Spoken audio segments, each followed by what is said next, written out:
So Gretchen, this is kind of deja vu. Yes, it is. 3 months ago, we were sitting here. I was sitting there. You were sitting here for my book launch. You're a nice lady. You write nice books that are charming and funny. Why don't you tell people why you're sharing the stage with the degenerate Josh is the mildest, most mild-mannered man who spends his afternoons and evenings conceiving of ways to murder people.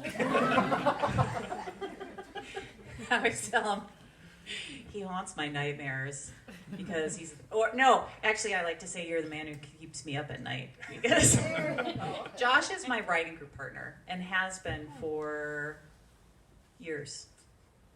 7 years. I think it was 2015 when we met. Yeah. Oh, yeah. Yeah, I think that's right. Yeah. January 2016. But you're right. Yeah. Yep. And we have a third partner here, Laska. You'll meet Laska later. Yes. But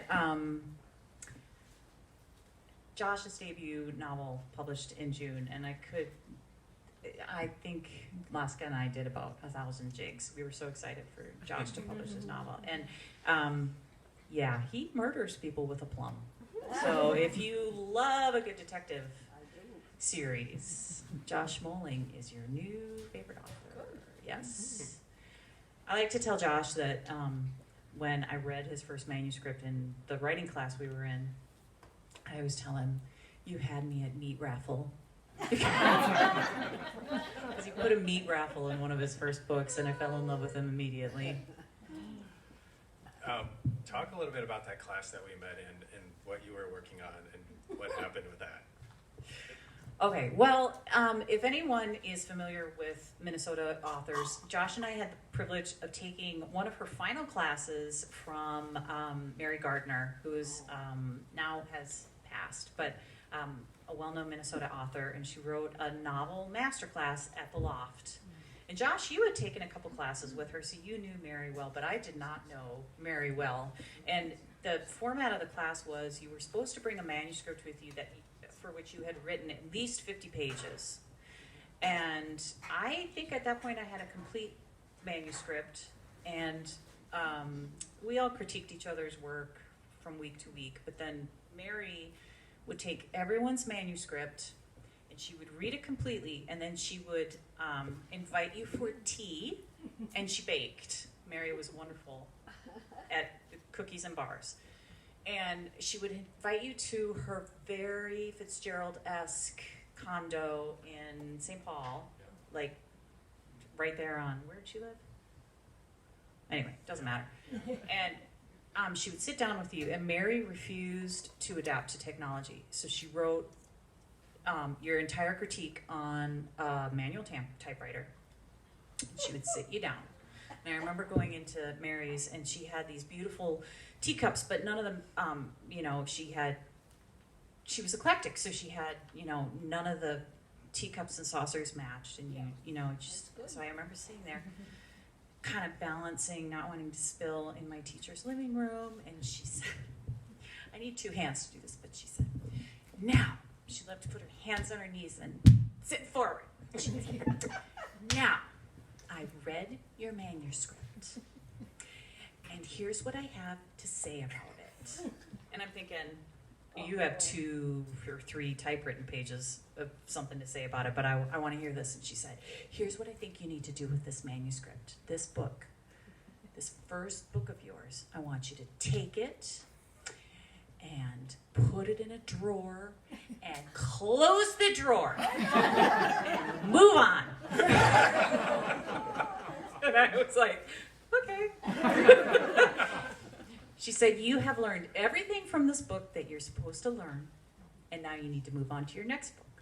And my next book was Evergreen Tidings from the Baumgartners. So I have Mary Gardner to thank for that book. But Josh makes me tell that story every time we do an event together because he thinks it's so funny. I want you to put it in a drawer and slam it shut. So, but yeah. I'm sure it wasn't funny at the time, but it's pretty hilarious. Well, all good things come from, obstacles, right? Yeah. So Gretchen, why don't you tell us a little bit about the new book, and then maybe do a reading? Do a reading? Yeah. Okay. The Book Haters Book Club. The thing I love to say about this book is that I'm in love with it now, and that love's very, very, very fresh. I started this book in 2020, and Josh and Laska, my running partners, can attest to the fact, and Ken, my husband, how much I hated this book, how it drove me crazy. It really just did not want to come together. And I started it, like I said, in the middle of the pandemic, and I had just launched The Kids Are Gonna Ask, my second book, to crickets, because it was July of 2020, and everyone was doing everything on Zoom, and it was fine. It was, it's a wonderful book, and whatever. I wasn't the only author who was experiencing this, but at the same time as my second novel was launching, I was panicked, and I write out of panic. I've decided that that's my greatest source of inspiration because it also led to my second book, and everything was happening with George Floyd, and I wrote the very first scene in this book I will never forget. It was in a bookstore. I wanted to write about a bookstore.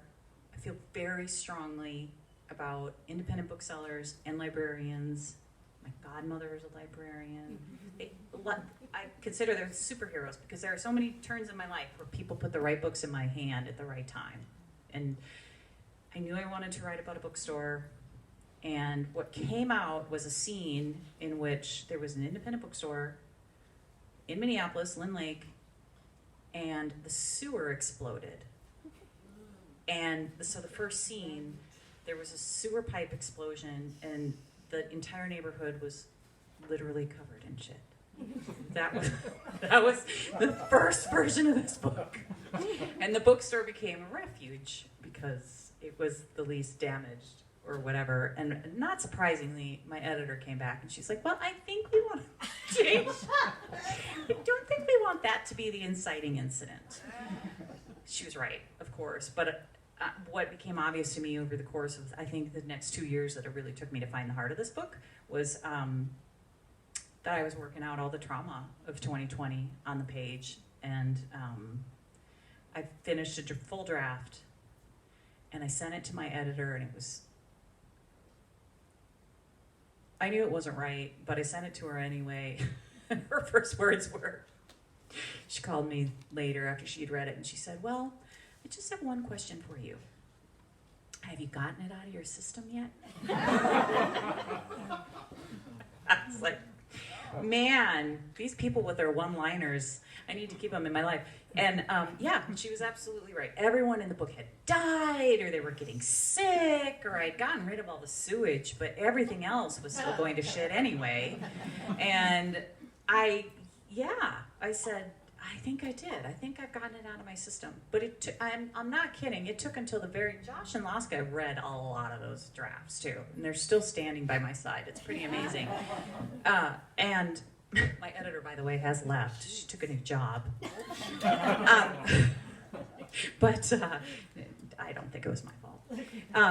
But it really, honestly, it took me until very close to the final draft to find what I consider the heart and the magic of the book. And I'm so glad that I did, because once that came together, it was almost like finding the love of your life in a way. All of a sudden things make sense. You're not trying to rationalize anything anymore, and things go together and you understand why they're together, and just things made sense. So I'm really happy with the way the book came together, but it really did start from a big pile of shit. And with that, would you like me to read some? The book itself is about, like I said, it's about a bookstore, and at the beginning of the book, the co-founder has announced that she is planning to sell the store to condo developers. And her name is Irma, and she started the store in 1980 with her, actually they were competitors and competitive booksellers when they first met, and sparks flew, not romantically, but they were so well matched that within months they had left their respective businesses and were starting their own bookstore, and that became the Over the Rainbow Bookshop, which is at the heart of the story. And when the book opens, it's nearly 40 years later, and Irma has announced that she's selling the bookstore because her partner, Elliot, has died, and the story takes off from there. The news is not well received, and the main plot is about three unlikely co-conspirators who come together to try and save the shop, and what they discover along the way, and all the hijinks that ensue along the way. But Elliot himself the title comes from Elliot because he became known, I like to call him book world famous, for the newsletter that he started, because he had a knack for being that bookseller and librarian superhero that I like to talk about, seeing a person who needed just the right book at just the right time and managing to get those books into people's hands when they needed them. And he becomes so well known for it that he eventually begins a newsletter that he calls the Book Haters Book Club. And the newsletter is full of real book recommendations and his little anecdotes about finding those people and how he knows what books to put in their hands. And so the book itself is actually filled with real book recommendations. It's there's so much to say. Let me just read. I'm going to read one of Elliot's. Nobody take a picture of me with these glasses on because I hate them. This is issue number 1 from June 1989. The Book Haters Book Club Newsletter. Hello, readers. This is Elliot Gregory, daredevil bookseller at the Over the Rainbow Bookshop, here to announce a brand new endeavor, a monthly newsletter full of book recommendations for non-bookish people. Why? Because think of the last time you walked through our yellow door and asked our small but intrepid team, what would you recommend for my, insert here, son, daughter, spouse, brother, niece, nephew, boss, etc., who I don't know what to buy for. I love books, but I don't have any idea what they enjoy. It's a question we get every day, and one that presents a wonderful challenge: how to turn a possibly non-bookish person into a genuine book lover. Or consider other variations on this book dilemma. Maybe you have a child who used to read a lot but seems to have lost interest. Maybe your husband only reads mysteries and you're hoping to shake him up. Maybe you're on your way to your boss's birthday party and, gasp, you forgot his present at home.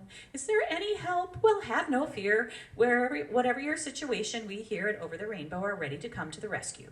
This month, I'll highlight 2 recommendations that I recently made for customers facing very different book dilemmas. Our first question comes from a mother whose 10-year-old daughter reads above her grade level and can't seem to find any books that she finds enjoyable as well as challenging.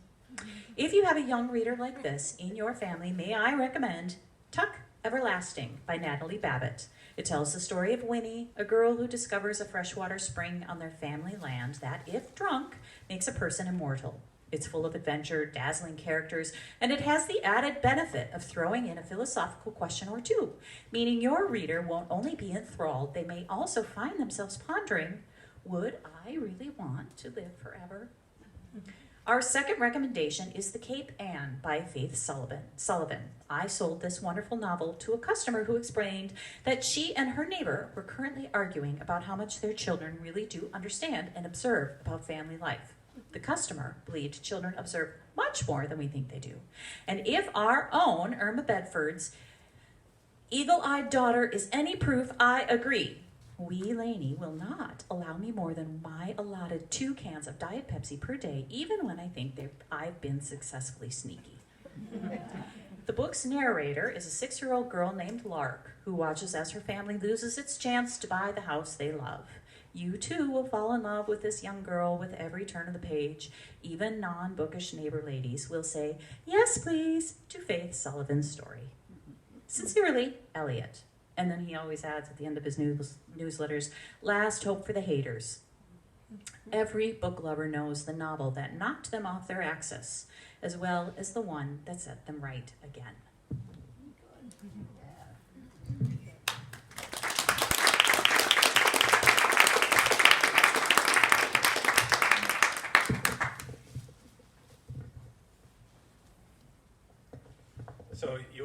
talked a little bit about how much work went into this book. I think, Yeah. I think that's something a lot of people don't realize. I mean, writing a book is a huge accomplishment in and of itself, and you get the final product, and it's between two covers, and that's a huge amount of work. But you really went through the ringer on this book. It was like revision after revision after revision. Josh got a lot of texts. So did Laska. We had cosplayers at one point. Yes, we had cosplayers in the book. Viking runestones. Yes, Viking runestones. What else am I forgetting? A lot of, I bought a leatherworking kit at one time. Leatherworking, yes. Yeah, That's one what- of the characters. Yeah, one of the characters was going to do leather work. She doesn't. She does not, nor do I. I discovered that as well when I got the leather. So what I recall is that you had the title for this book very early on. Was the title the seed, or even before you wrote the exploding sewer scene, what was the seed that said, this is what I'm going to write about? Well, the book, yeah, I mean, at the heart of the book, I always knew that I wanted to write a story about community and found family, because I think that's the central theme of this book, is found family, and how we form communities where we need them, and if we're lucky enough to find them, how we fall into them and they change our lives. The title, however, I was really struggling with how to bring that story together, and I have a wonderful agent, and she called me one day, and there's a bit of a quote from Elliot in there that channels my agent, because she said, she came up with the title. She said, I think you should call it the Book Haters Book Club. And she said, because everyone has had the experience in their life of walking into a bookstore and not feeling welcome. And that, I think that's really true. It could be that you've walked into a mystery bookstore, or you've walked into a bookstore that is very highbrow, and maybe you're not looking for a highbrow book, or, you know, and Elliot at one point says, we booksellers can be awfully priggish snobs, and we really need to get over that. And that's where, that I think is the heart of the book. So I owe it to Holly for the title. Yeah. So your books appeal to a wide range of readers because of what you write about, but a common thing across all three books is they're very Minnesotan in setting. And this book in particular, I think, is kind of a love letter to Minneapolis. in a Yeah. way. Talk about that a little bit. Well, I think that also came out of the 2020 mess, and I often I feel like I have to be really careful about talking about the George Floyd incidents, because what happens in my book is of absolutely zero consequence compared to what Minneapolis went through, and we still have an awful lot of injustice to deal with, and all that aside, one of the things that I remember is, as my family and I, Chad and I, and thousands of Minnesotans watched the news, our hearts were breaking just watching these people lose their neighborhoods and lose their family businesses. And I was very aware at the same time that the entire nation was watching that, and that was their impression of Minneapolis. And I graduated from college, and the first thing I did was apply to graduate schools anywhere except Minnesota. I wanted out of here, and I was never going to come back, and I promised my husband when I met him I was never going to want to move back to Minnesota. I was out of there, and I didn't start writing until we came back. It's not until I came back here that I really found my voice. So I do feel compelled to write about this as my place. Yeah. And so, yeah, I think you're right. It is a love letter to Minneapolis. Lots of recognizable streets and businesses and neighborhoods. And one business that I thought closed that apparently has not closed. So if you find that, you can email me and I'll give you a prize. I'm not telling. Oh, you're not telling. So you talked about this a little bit already, but not only do you get a great book from Gretchen Anthony with this book, but the book is also full of recommendations of other great books. Talk a little bit about how the process, about how you went about getting those recommendations and who you got them from. Well, I was writing all these letters from Elliot, and I could have recommended 1,000 books of my own, but I also have kind of eclectic taste. And as I got more into it, I knew that I wanted to answer certain questions. I wanted Elliot's newsletters to answer certain questions, and I didn't always have the books to answer those questions. Plus, I became more and more aware of the fact that I was not the expert when it came to book recommendations, but I had all kinds of people who were, including all these booksellers and librarians who had been so good to me throughout my career. And so I just started reaching out to people, all these booksellers and librarians. And so all of the recommendations in the book come from actual booksellers and librarians, and then I call them out, their bookstores at the end. So I hope you'll support them because they were so gracious to me. But they're all real recommendations, so it's been fun. I'm going to put you on the spot and ask you to recommend a book, a great book that you've read recently. And There He Kept Her by Josh Come Moehling. on. Besides that, I hate this question because it's a good question, Josh. I don't hate you. Don't take it personally. I tend to, I find myself reading all these bestsellers, and those people don't need me recommending their books. It's the, B-list authors who need me recommending their books because there are so many books that go unseen.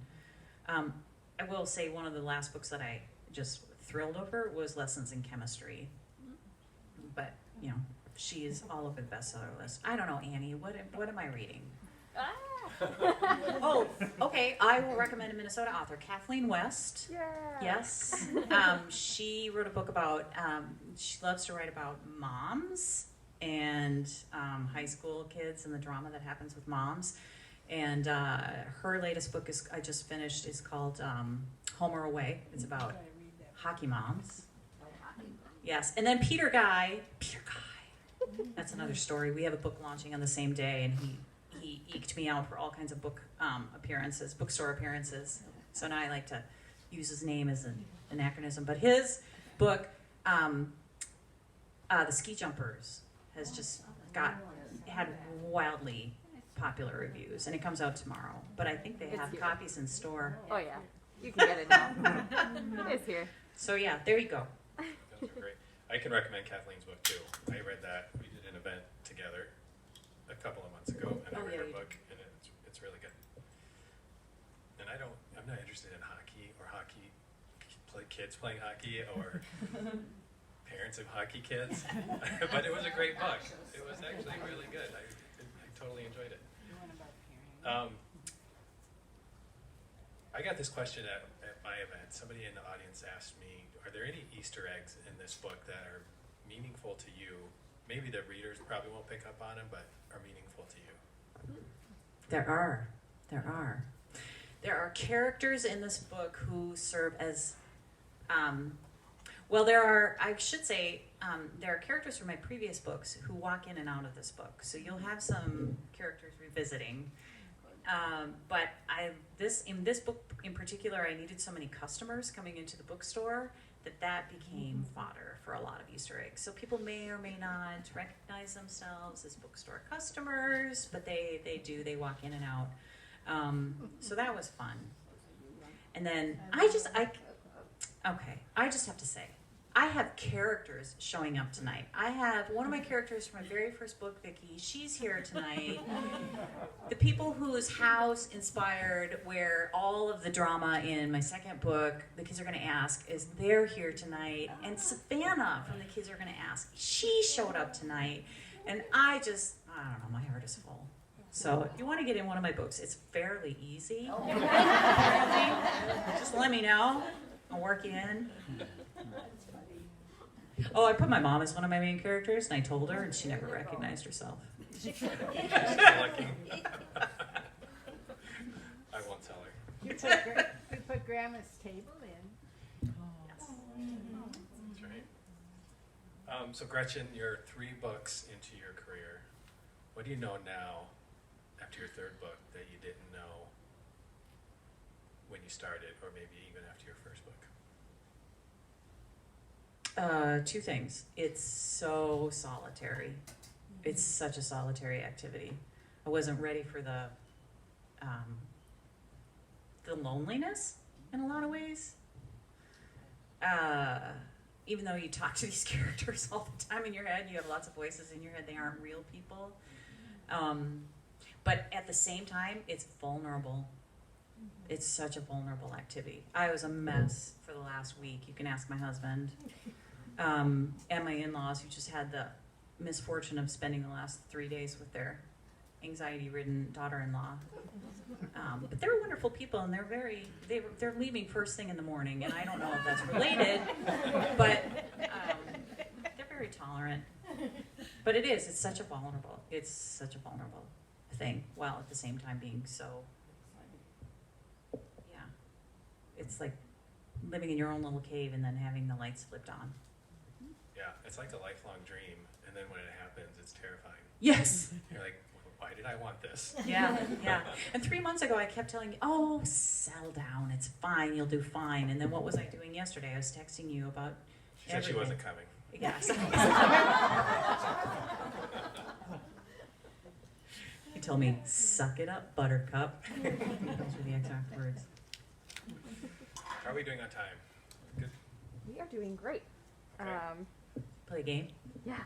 Okay, I need my phone. We're going to play a game. Speaking of Gretchen having 3 books. I don't know what this game is, but I always play a game. But I played a game with him, and so he may be taking revenge, or he may be very nice. We don't know.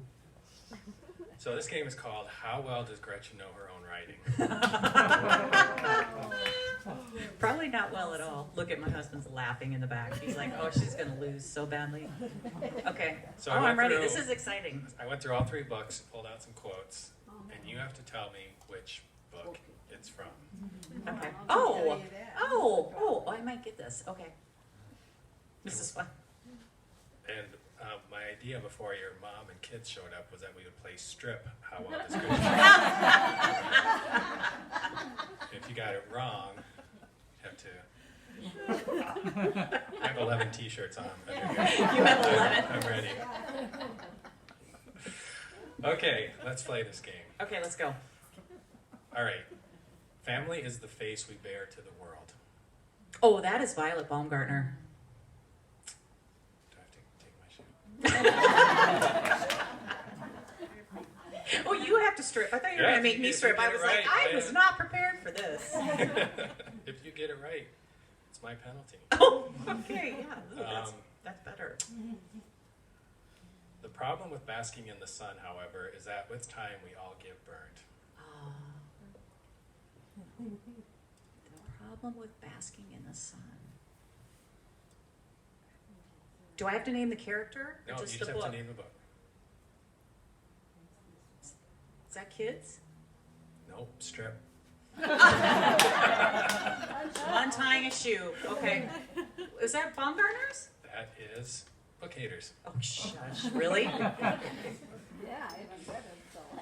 Oh, Mom, you didn't even know there was lesbians in the first book. You can't say any of this. I think the second time I read it. You'll get it. If you didn't get that joke now, just read my first book and then you'll really get that joke. I got the answer right. It's just essentially the entire plot. Okay. He nevertheless crept into the corners in her life the way a glass of cold milk fills the nooks and crannies of a cookie. That is Bree talking about Elliot, and the kids are gonna, or in Book Haters. Yeah. Yes. She would look back on this as the moment the course of their lives changed. If they hadn't opened that door, hadn't allowed that guest to walk through, perhaps nothing would have gone awry like it had. That is the kids are gonna ask. Yep. Yep. That's the character speaking that I based off my mom that she didn't get. Love was exactly what she was trying to show, of course. A fierce protective love, yes, but when had protecting the ones you loved become wrong?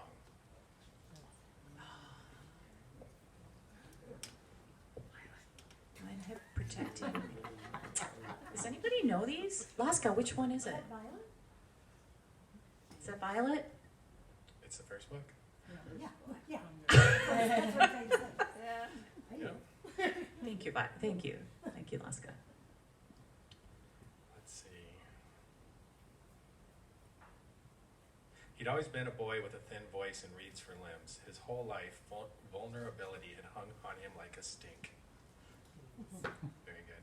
I like that one. That's Tom. All right, let's do one more. The house was a Fitzgerald-esque treasure, a Gatsby among its peers. This is too easy because those guys are here. The two owners of the house are here. That's from the kids are going to ask. Yeah, I'm not going to read the rest. You already know that. Okay, you're pretty good. We have most of our clothes on still. Okay, so here's what I think we'll do. We'll do, yeah, thank you. That was fun. I like that. I like that. Whoever wrote those that's pretty good. We can do Q&A, but then also I want to pull Laska up on stage for Q&A because I like to open Q&A up. And also, I have a game with prizes. I'm on the Jason show tomorrow, and I had to develop a game for them, and then they don't have time for it. So their loss is your game. We'll play. See if. And I have prizes to give away. So this is Alaska Nygaard. If you are a fantasy fan, someday she will be your new favorite author, and it's gonna happen. I'm not entirely sure how I help you. If Josh and I don't wear her out. Okay, so questions. Yeah. Anybody have a question?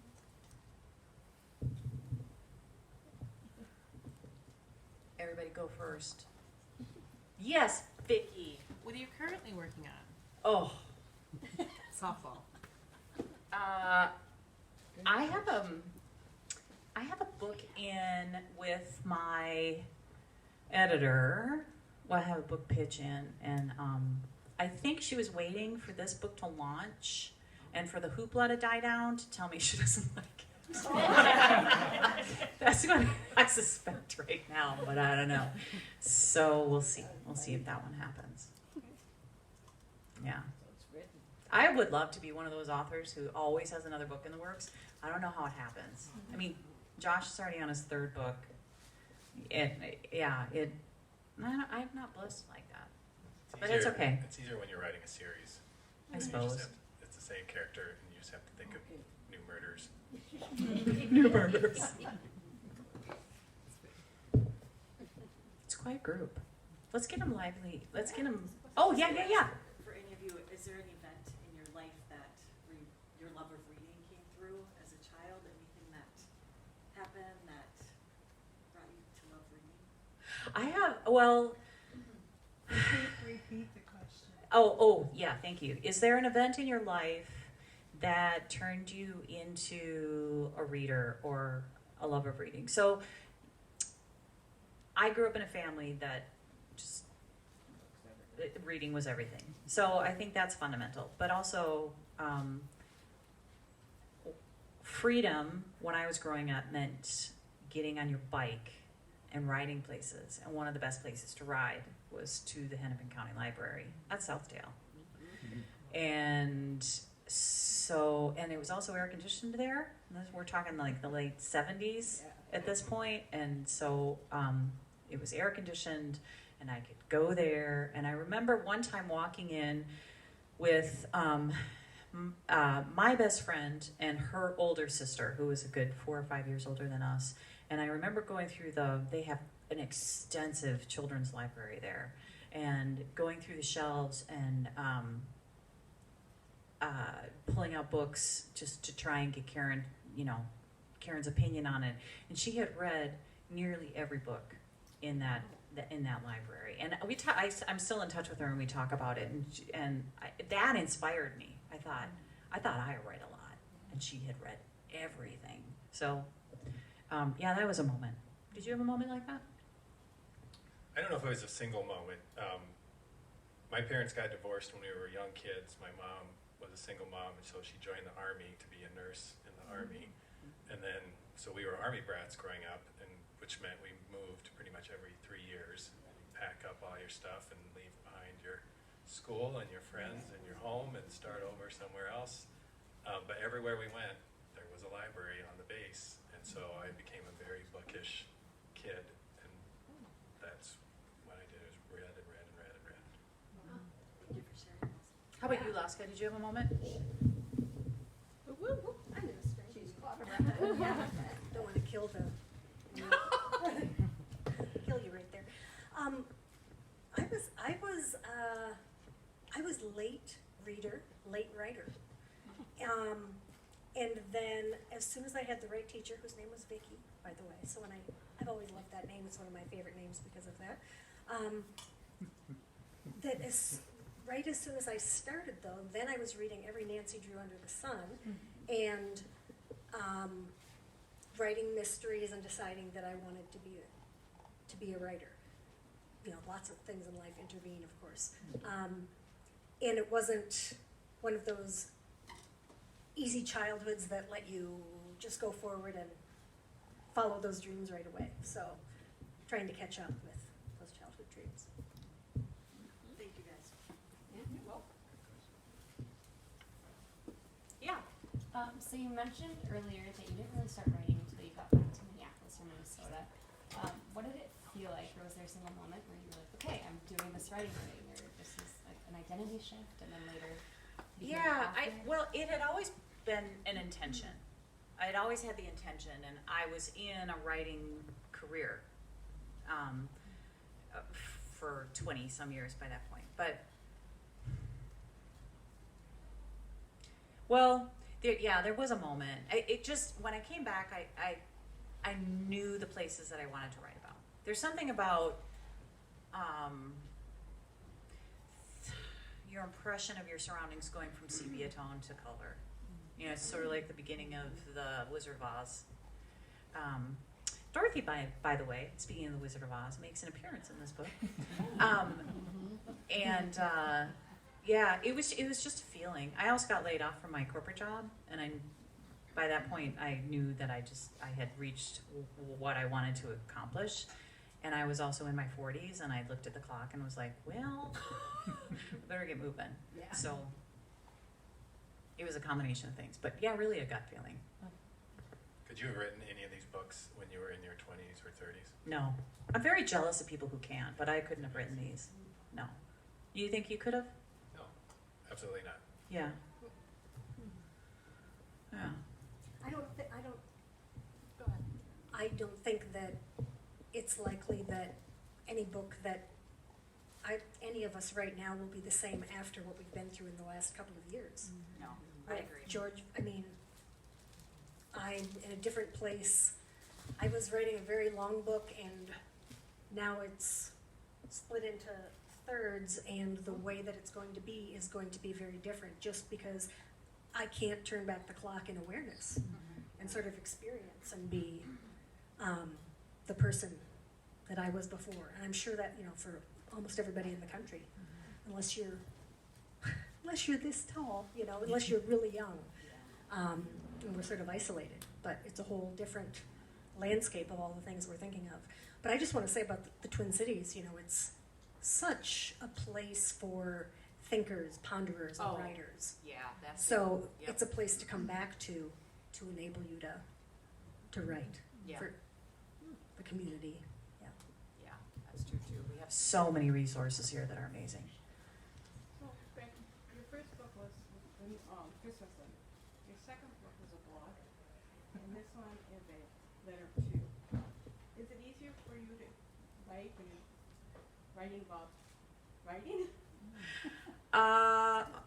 Yeah, that is a good question. So the question is, in my first book, I had Christmas letters throughout it. The second book, it was a podcast. And then there's excerpts throughout it. And then this one has the newsletters and a few other things that I won't tell you about.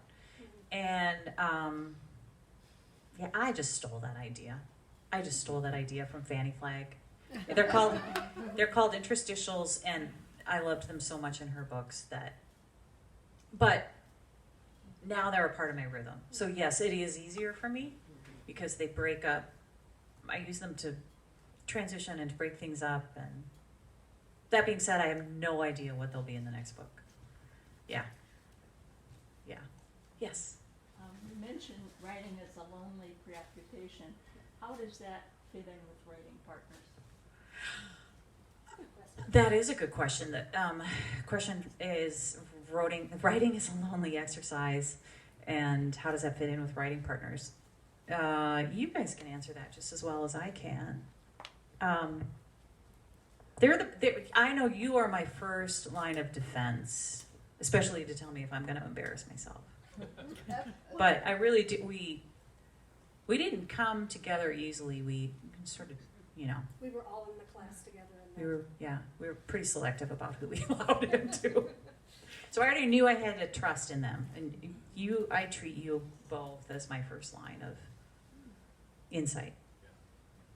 It's really important, I think, to have people who can give you feedback on your work, whose opinion you trust, and who can give you. It's all about encouragement, but like Gretchen said, it's also about keeping you from going out off the road and into the ditch. And we all don't agree on everything. There's three of us, and Gretchen will tell me one thing, and Laska will tell me the opposite. And then I got to figure out what I'm going to do. You go with your editor because she pays.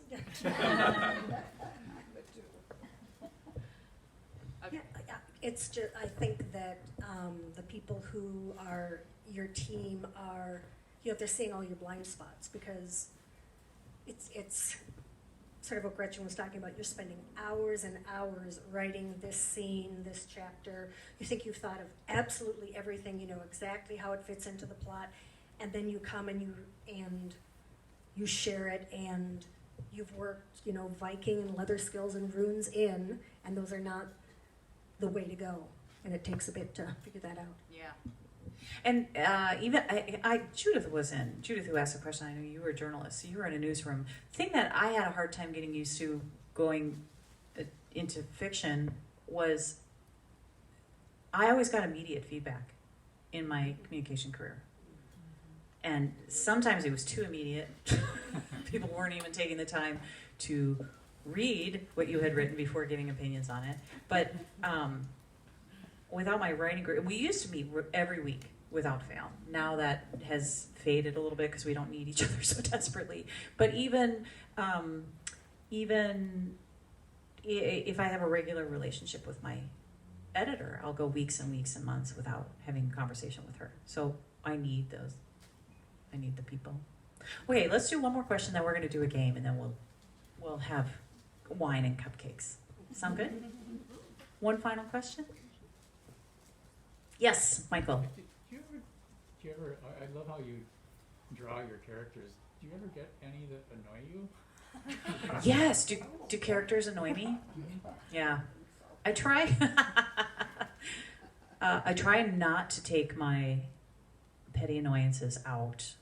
My real petty annoyances out on characters in the book.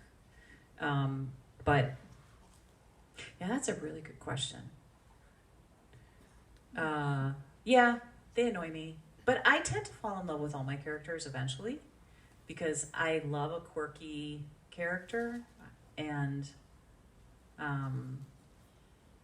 yeah. So even the annoying ones I look at as quirky, but yeah, these guys tempered Violet Baumgartner quite a bit. She was probably 300% more annoying. And then my editor tempered her about another 200%. So she was... Okay, so let's play a game. So Laska and Josh are going to help me. Like I said, I had developed this for the show tomorrow. They don't have time to read. They don't have time to use it because they had another guest that they want to bring on, which is fine, but it's good for you. Okay, so what I did is this is called Guess These Literary Mashups game. So what I did is I took two, these might be a total wash, or they could be a hit, who knows. I took two well-known books, mashed them together to make a completely fictional book, and you have to guess the title. Or at least guess the two books that they're based on, okay? And if you win... Here, you and Laska roam the audience and see if you give hints, people need them. If you win, you get one of these Over the Rainbow Bookshop stickers that has the established 1980. It's the logo for the bookshop in the book, in the tagline. Books and rainbows are where dreams come true. Love that tagline. Okay, so if you win, you get one of those. First one, you ready? Yep. When college student Anastasia Steele goes to interview, Laura's already on it. Goes to interview a young biomedical engineer. She falls in love with his newest creation, a beautiful, brilliant, and intimidating creature who only comes to life when she electrocutes him. What is the title of this fictional mashup? What are the two books? Yeah, 50 yeah. Shades of Frankenstein. 50 Shades of Frankenstein! Yes! We have a winner! 50 Shades of Frankenstein.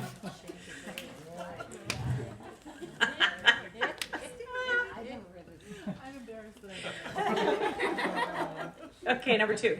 Harvard symbologist Robert Langdon is summoned to Paris in search of the Holy Grail, which can only be located by deciphering the code tattooed onto the arm of a reclusive Swedish hacker who's busy trying to find the killer. Matthew knows it.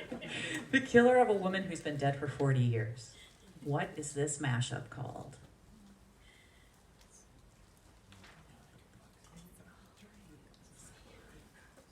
Who was summoned to Paris to find the Holy Grail and was really good at reading symbols? Robert Langdon. What book is that from? What's the first book? Dan Brown. Yes. Yep, great. And who was this reclusive Swedish hacker? What tattoo did she have? Yes, so this is the girl with the Da Vinci Code tattoo. No wieners. Okay. This one is for our science fiction fans. Seconds before Earth is destroyed to make way for a new hyperspace express route, mild-mannered Arthur Dent is whisked into Barkley Cove, a quiet town on the North Carolina coast, in search of the mysterious Marsh Girl.